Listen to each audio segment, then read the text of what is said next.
দুধ পান করানোর সময়সীমা কত, অর্থাৎ কতদিন পর্যন্ত আপনি আপনার বাচ্চাদের দুধ পান করাতে পারবেন। এ বিষয়ে সূরা লোকমানের 14 নম্বর আয়াতে এসেছে, আল্লাহ তাআলা বলেছেন, আফিসালুহু ফি আমাইনি আনিশকুলি ওয়ালিদাইকা ইলাইয়াল মাসির।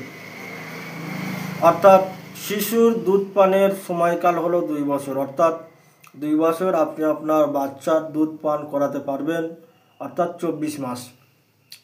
এরপরেও ইমাম আবু হানিফার মাসলা অনুযায়ী দুররে মুখতার 3 খণ্ড 211 নম্বর পৃষ্ঠার মধ্যে এসেছে যে বাচ্চা যদি কমজোর হয় আর বাচ্চার মায়ের দুধের প্রয়োজন আছে, ডাক্তারি মতে যদি ডাক্তার বলে যে একে আরও দুধ পান করাতে হবে, ডাক্তারের সাথে পরামর্শ করতে হবে।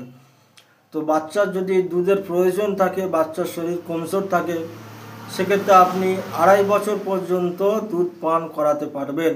2.5 বছর মানে সম্পূর্ণ 30 মাস। 30 মাস পর্যন্ত আপনি দুধ পান করাতে পারবেন, এই সর্বোচ্চ সময়সীমা।